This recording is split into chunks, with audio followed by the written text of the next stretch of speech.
यह खंड पिछले खंडों की कहानियों को जारी रखता है। आइए फिल्म की व्याख्या के साथ सीधे इस पर आते हैं। जैसे ही फिल्म शुरू होती है, वेस्ट वर्जीनिया में राफ्टिंग यात्रा पर निकले 4 कॉलेज छात्र दृश्य में दिखाई देते हैं। वे सभी एक साथ डेरा डाले हुए थे, लेकिन ट्रे उनके दोस्तों के बीच गायब है, इसलिए एलेक्स उसे खोजने जाता है और सोफी और ब्रेंट अकेले रह गए हैं। अचानक एक आता हुआ तीर उन्हें भेज जाता है। वे अभी तक स्थिति से अनजान हैं। एक और आने वाले तीर से सोफी की आंख बाहर निकल जाती है और वह मौके पर ही मर जाती है। यह देख ब्रेंट वहां से भाग जाता है। उसी वक्त एलेक्स भी वहां आ जाता है और 3 फिंगर सोफी की आंख को निगल रहा होता है। वह उसे देखकर वहीं छिप जाती है। इसी बीच ट्रे भी लकड़ियां लेकर वहां पहुंच जाता है। 3 फिंगर उस पर हमला करता है। वह अपनी जान बचाने के लिए जंगल में भाग जाता है, लेकिन 3 फिंगर उसकी भी हत्या कर देता है और फंसा हुआ ब्रेट भी म्यूटेंट का शिकार बन गया है। अब दोस्तों के बीच केवल एलेक्स ही जीवित बचा है। इसके बाद वेस्ट वर्जीनिया की जेल दिखाई जाती है, जहाँ कुछ कैदियों को लेकर दूसरी जेल में शिफ्ट होना पड़ा था। यह अधिकार 3 पुलिस अधिकारियों को दिया गया। वे कुल 5 कैदी थे और उनमें से एक चावेज अपराध संगठन का प्रमुख था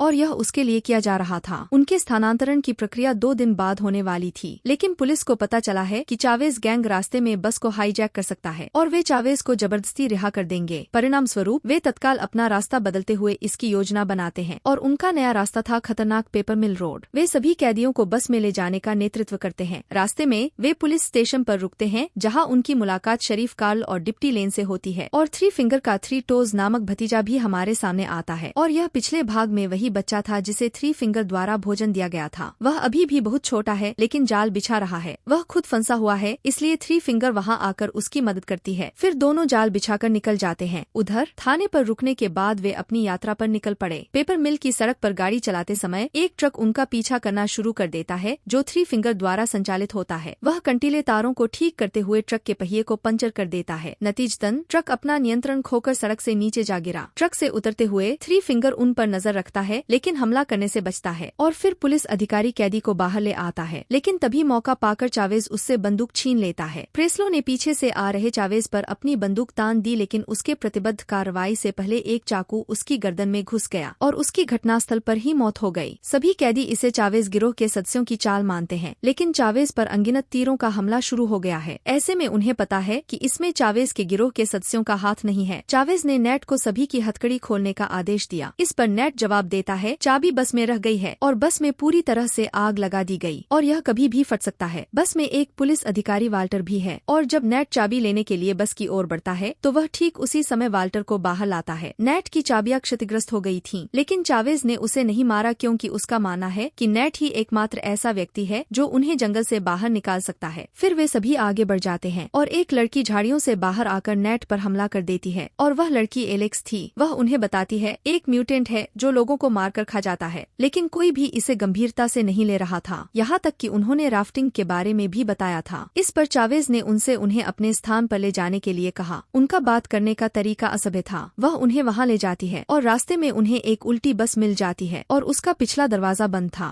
चावेज ने नेट को इसकी जांच करने के लिए भेजा, जहां उसे अपनी बंदूक और चाबी मिली। वह बंदूक वाल्टर को सौंप देता है और फिर चेकिंग के दौरान उन्हें ट्रक में बड़ी मात्रा में पैसे मिलते हैं। यह पैसा पाकर सभी हैरान रह गए और चावेज ने उनमें से प्रत्येक को 2 बैग लेकर जाने के लिए कहा। प्रत्येक के पास 2 बैग हैं, लेकिन वाल्टर घायल होने के कारण बैग को पकड़ नहीं सका, लेकिन चावेज ने उसे बैग उठाने के लिए मजबूर किया और वाल्टर ने चावेज पर अपनी बंदूक तान दी। दुर्भाग्य से बंदूक उतार दी गई, लेकिन चावेज ने उसे ऐसा करने पर माफ नहीं किया और उसके सिर पर गोली मार दी। नेट इस पर कोई एहसान नहीं कर सका क्योंकि वह दबाव में था और फिर चावेज सभी को आगे बढ़ने के लिए कहते हैं और एलेक्स पहले स्थान पर थी क्योंकि वह उनका नेतृत्व कर रही थी। चलते समय उसका पैर जाल पर पड़ जाता है, लेकिन नेट उसे तुरंत बचा लेता है। यह 3 टोज का सेट जाल था जो एक तरफ छिपा हुआ था। बाहर आकर वह उन पर हमला कर देता है, लेकिन चावेज ने उसे गोली मारकर गिरा दिया। तभी चावेज को एक विचार सूझता है और वह 3 फिंगर का संकेत छोड़कर आगे बढ़ जाता है। जैसे ही वह वहां पहुंचता है, 3 फिंगर को एक लकड़ी की छड़ी पर म्यूटेंट का निश्चित सिर मिलता है। यह देखकर वह जंगली हो जाता है। इसका मतलब है उसने अपना दिमाग बुरी तरह खो दिया है। आगे बढ़ते हुए उनका सामना एक लटकती हुई चीज से होता है और चावेज उसे पकड़ लेता है, लेकिन विली समझता है यह उनके लिए बिछाया गया जाल है और वह चावेज को आगे खींचकर उसकी जान बचाता है, लेकिन इसकी कीमत उसे चुकानी पड़ती है और उसे अपनी जान गंवानी पड़ती है और चावेज उसके पैर काटकर उसे इनाम देता है, क्योंकि ऐसा करने से विली जंजीरों से अलग हो जाता है और वे तेजी से आगे बढ़ते हैं। दूसरी ओर डिप्टी लेन 2 दिन पहले लापता हुए 4 छात्रों के बारे में डेटा इकट्ठा करता है और शरीफ को अभी तक नेट की ओर से एक भी कॉल नहीं आया था, इसलिए वह चिंतित है और वह सोचता है कि जैसे उनकी बस को को किसी ने अपहरण कर लिया है, इसलिए वह उनकी तलाश में जाता है, जबकि लेन कॉलेज के छात्रों की तलाश में जाता है। दूसरी ओर वे एक पुराने केबिन में पहुंचते हैं। वहां औजार पाकर उन्होंने उनसे अपनी जंजीरें काट लीं। आगे बढ़ते हुए उन्हें थ्री फिंगर्स ट्रक दिखाई देता है, जो वास्तव में उनके लिए एक जाल है और यह उनकी जानकारी में है। इसके बावजूद चावेज क्रॉफर्ड कैदी को जबरन वहां भेजता है। जैसे ही क्रॉफर्ड ट्रक की ओर बढ़ता है, थ्री फिंगर ट्रक को चलाती है और उसे कांटेदार तार में फंसा देती है और सड़क पर गाड़ी चलाते हुए वह क्रॉफर्ड को पूरी गति से उसी सड़क पर घसीटता है और वह उसे इतनी हिंसक तरीके से तब तक घसीटता रहा जब तक क्रॉफर्ड मर नहीं गया। उधर फ्लॉयड मौका पाकर चावेज पर हमला कर देता है और फिर एलेक्स और नेट वहां से भाग जाते हैं, जबकि चावेज ने फ्लॉयड पर बहुत प्रहार करके उसे अधमरा कर दिया। एक और कैदी उसे वहीं छोड़कर भाग जाता है और शरीफ आगे बस की जगह पर पहुंचकर जानकारी देते हैं। इसके बाद वह अपने कुत्ते को लेकर नेट की तलाश में जंगल में चला जाता है। ब्रैंडन ने चावेज को सुझाव दिया कि उन्हें पैसे छोड़कर नेट की खोज करनी चाहिए। चावेज उससे सहमत है और कुछ समय के लिए पैसे पीछे छोड़ देते हैं और आखिरकार उन्हें नेट मिल गया। चावेज उसे मारने ही वाला था, लेकिन नेट ने उसे संपर्क करने के लिए पास के वॉच टावर के बारे में सूचित किया। चावेज उसे आखिरी मौका देते हुए उस स्थान पर ले जाता है। वहां पहुंचते ही उन्हें वॉच टावर मिलता है, जो जलकर राख हो जाता है और इसे 3 म्यूटेंट भाइयों ने जला दिया। वहां कुछ न मिलने पर चावेज उसे गोली मारने जा रहा है, लेकिन शरीफ का कुत्ता उसे वहीं पकड़ लेता है। शरीफ खुद भी ठीक वक्त पर वहां पहुंचकर उन्हें ले जाते हैं, लेकिन एक पेड़ पर बैठा थ्री फिंगर वहां से एक लकड़ी का टुकड़ा फेंकता है। वह शरीफ के मुंह में छेद करके घुसेड़ दिया जाता है। चावेज तुरंत आदेश देता है और शरीफ से बंदूक छीनकर नेट पर बंदूक तान देता है। फिर वह अपना पैसा वापस लेने के लिए वापस लौटता है। फ्लॉयड सारे पैसे लेकर भाग रहा है, लेकिन चावेज ने उसकी बात सुन ली और वह फ्लॉयड की ओर बढ़ता है, लेकिन थ्री फिंगर ने उस पर मोलोटोव फेंककर उसे जला दिया और सारा पैसा धुएं में उड़ जाता है। वे वहां से भागने की कोशिश करते हैं, लेकिन थ्री फिंगर का ट्रक फिर से उनमें बाधा डालता है और अब चावेज द्वारा एलेक्स को उस ट्रक के सामने फेंक दिया गया है और वह एलेक्स को लेकर लौट आता है। नेट रक्षा के लिए पीछा करने की कोशिश करती है, लेकिन चावेज द्वारा पकड़ ली जाती है। जैसे ही वह उसे गोली मारने वाला होता है, ब्रैंडन उस पर प्रहार करता है और दोनों उसे यहीं छोड़कर अपने अपने रास्ते चले जाते हैं। एलेक्स को ले जाकर थ्री फिंगर ने उसे उसके घर में बांध दिया और हम डिप्टी लेन के शव को भी देखते हैं, जिसे 3 उंगली से पहले मार दिया गया था। ब्रैंडन वहां से भाग रहा है। इसी बीच चावेज ने वहां पहुंचकर उसे पीटा और बेहोश कर दिया। जैसे ही वह आगे बढ़ना शुरू करता है, थ्री फिंगर प्रकट होती है और उनके बीच एक घातक संघर्ष छिड़ जाता है। चावेज ने थ्री फिंगर के चेहरे को हिंसक रूप से पीटते हुए विकृत कर दिया और उसका चेहरा अधिक विकृत हो गया है, इसलिए पहचान में नहीं आ रहा है। लेकिन अंततः थ्री फिंगर चावेज पर हावी हो गई। चावेज की खोपड़ी खोलकर उसका दिमाग खाता है और अपनी जीत का जश्न मनाता है। नेट को शरीफ का कुत्ता मिलता है, जो उसे एलेक्स तक ले जाता है। वह एलेक्स को रिहा कर देता है और वे लगभग जाने ही वाले होते हैं, लेकिन वहां आते ही उन पर 3 अंगुलियों से हमला हो जाता है। थ्री फिंगर नेट को मारने ही वाला है, लेकिन उसी समय एलेक्स ने थ्री फिंगर को मार डाला, लकड़ी के उस टुकड़े को छेद दिया जिस पर थ्री टोज का सिर लगा हुआ था और दोनों उसका ट्रक लेकर फरार हो जाते हैं। लेकिन थ्री फिंगर अभी भी जीवित है। वह फिर से उनके ट्रक के सामने आ जाता है और उसमें चढ़ भी जाता है। उसने नेट को पकड़ लिया, परिणाम स्वरूप ट्रक अपनी पकड़ खोकर पेड़ से टकरा गया और ट्रक में आग लग जाती है। इसी बीच ब्रैंडन वहां पहुंचकर दोनों को बाहर ले आता है, लेकिन थ्री फिंगर उन्हें आसानी से मुक्त नहीं कर सका। वह फिर से नेट को पकड़ लेता है, लेकिन नेट उसमें अपना औजार घुसेड़ देता है। वह उसे ट्रक पर भी मारता है। ट्रक में विस्फोट के साथ थ्री फिंगर भी जल गया है। ब्रैंडन को रिहा करते हुए नेट उसे जाने की अनुमति देता है। थोड़ी देर बाद पुलिस फोर्स पहुंचती है और नेट और एलेक्स बच गए हैं, लेकिन पैसों की चाहत में नेट दोबारा वहां जाता है। हालांकि गुप्त हमले में वह मारा जाता है। ब्रैंडन एकमात्र ऐसे व्यक्ति थे जिन्हें ट्रस्ट की स्थापना के बाद रिहा किया गया था। ब्रैंडन को पैसा मिलता है, लेकिन वहां पहुंचे एक म्यूटेंट द्वारा उसे भी मार दिया जाता है। कोई नहीं जानता था कि वह कौन था। यह आज भी एक रहस्य है। इसके साथ ही कहानी यहीं खत्म हो जाती है।